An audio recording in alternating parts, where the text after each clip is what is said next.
Shalom Ouvracha, mes chers amis, une histoire extraordinaire du Baal Shem Tov, et dans cette histoire, un moussard très très fort, un enseignement très très fort qu'on doit garder à l'intérieur de nous et surtout bien l'utiliser. Baal Shem Tov, un jour, il sort avec son élève, il dit viens, on s'en va. Il s'en va, ils arrivent dans une ville perdue en plein milieu de l'Ukraine. Ils arrivent chez un monsieur qui est pauvre. Tape à la porte, bonjour. Écoutez, on a froid et tout ça, est-ce qu'on pourrait revenir chez vous? Je dis, écoutez, avec plaisir, vous allez être... D'où vous venez? Je dis, tu viens de Bézibouz. Waouh, vous avez entendu parler du Baal Shem Tov? Je dis, oui, on a entendu parler. Vous avez des histoires? Écoutez, monsieur, on a très froid, vous pouvez nous donner juste un petit café si vous ne t'arrange pas. Oui, oui, bien sûr, rentrez. Il reste là-bas un jour. Le lendemain, il lui dit, ouais, t'as quelque chose à manger, on a faim. Bien sûr, oh, Achnasat Orchim, inviter les invités, c'est plus grand que de recevoir la présence divine. Et donc, qu'est-ce qu'il fait? Le pauvre, il n'avait rien à la maison. Il est parti prendre un ustensile qu'il avait chez lui, il est parti le vendre et acheter de la nourriture. Le lendemain, le Baal Shem Tov, il décide de rester. Et à chaque fois, les boss, vous n'avez pas raconté l'histoire du Baal Shem Tov? Ah, écoutez, je sais pas, vous savez, on le connaît pas bien, tout ça. Bon, et à chaque fois qu'il lui posait la question, et à chaque fois qu'il il voulait à manger, il lui disait, est-ce que vous pouvez me donner? Mais qu'est-ce qu'il prenait? Des affaires de chez lui, il vendait pour acheter. Et il vendait pour acheter la nourriture pour ses invités. Ils ont décidé de rester, au lieu de rester lui, ils sont restés 4 jours là-bas. Et à chaque fois, il lui posait la question, et le Baal Shem Tov, écoutez, à chaque fois, il s'enlevait la question. Bon. Très bien, au bout de 4 jours, ils avaient fini tout dans la maison. Il ne restait plus rien. La maison, elle était vide. Vide. Il n'y avait plus rien. Des enfants, ils commençaient à pleurer, tout ça. Il dit, écoute, mon cher, on a passé un séjour extraordinaire chez toi. On était très contents. Merci beaucoup, tu nous as reçus au-dessus de tes forces. J'ai vu que c'était magnifique. Et très bien, partez, ok, revenez quand vous voulez. Lui, il n'avait rien à manger chez lui à la maison. Et à la dernière minute, avant de partir, il lui dit, écoute, tu vas poser la question sur le Baal Shem Tov, celle sur le Baal Shem Tov, c'est moi. Bye. Lui, il essaie de le courir derrière. Et Gemara assis pour. Il rentre chez lui à la maison, les enfants, ils pleurent. Papa, il n'y a rien à manger, papa, il n'y a rien à manger, papa, il n'y a rien à manger. Bon, il ne sait pas quoi faire. Il se met à prier, il dit, Akadosh Baruch Hu, je t'en prie, aide mes enfants, regarde ce qu'ils ont rien à manger. Et il commence à prier pour la parnassa, il commence à prier pour... Bon, très bien. Alors que lui, il avait demandé, avant que le Baal Shem Tov parle, il dit, si vous pouvez demander au Baal Shem Tov qu'il me fasse une bracha pour que je sois plein avec Akadosh Baruch Hu, je sois avec plénitude avec Akadosh Baruch Hu. Donc il avait l'air de demander que des choses spirituelles. Et là maintenant, c'est la première fois qu'il commence à prier. Il prie des choses qui sont matérielles. Les enfants, ils prient, ils pleurent. La demi-heure après qu'il passe, il y a Ivan qui tape à la porte. Oh, bonjour, comment allez-vous? Il rentre, Ivan. Comment ça va, Ivan?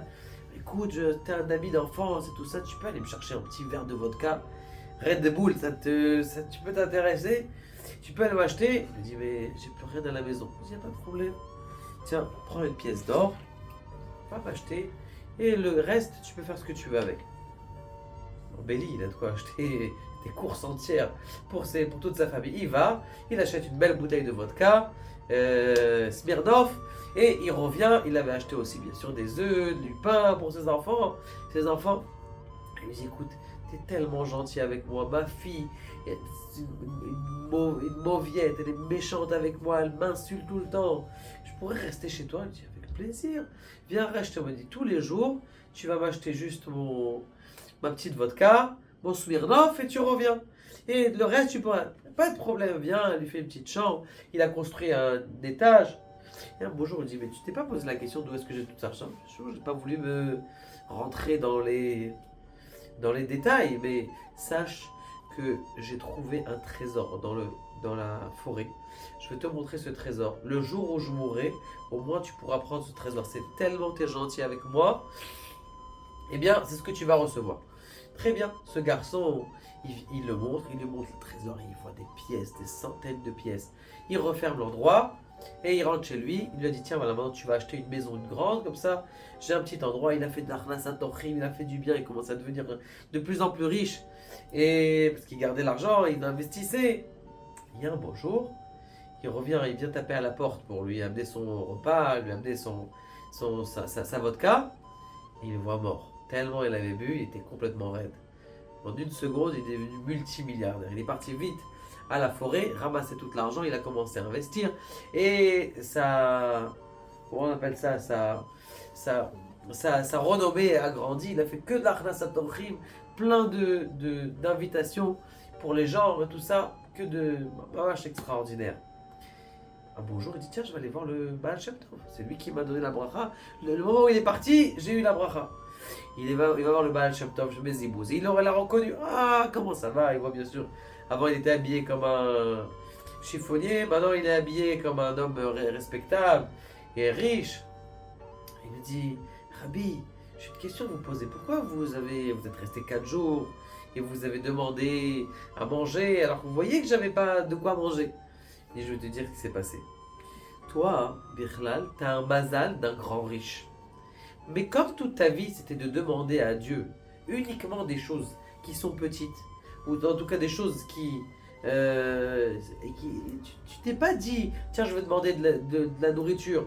Tu demandais que des choses qui sont spirituelles. Il faut aussi demander des choses matérielles, alors que t'as un grand mazal dans la matérialité. Et tu n'aurais pas demandé avec ton cœur si tu voyais pas tes enfants. Donc j'ai été chez toi, je t'ai vidé la maison gentiment, en te demandant de vendre. Il a vendu tout, il n'avait plus rien à la maison. Il n'a pas le choix. Il a demandé à Kadosh Baruch Hu la demi-heure d'après pour vous dire quelque chose d'extraordinaire. Que des fois, on demande à Kadosh Baruch Hu des biens. Kadosh Baruch Hu, donne-moi un petit peu. Kadosh Baruch Hu, il est en-sof, il est sans fin. On peut lui demander des choses extraordinaires. Regardez ce qu'il est marqué. Ça, c'est l'enseignement du Baal Shem Tov. À l'endroit où ta pensée est, c'est là-bas que tu te trouves. Si quelqu'un, sa pensée, il est que c'est un pauvre, eh bien toute sa vie, il restera pauvre.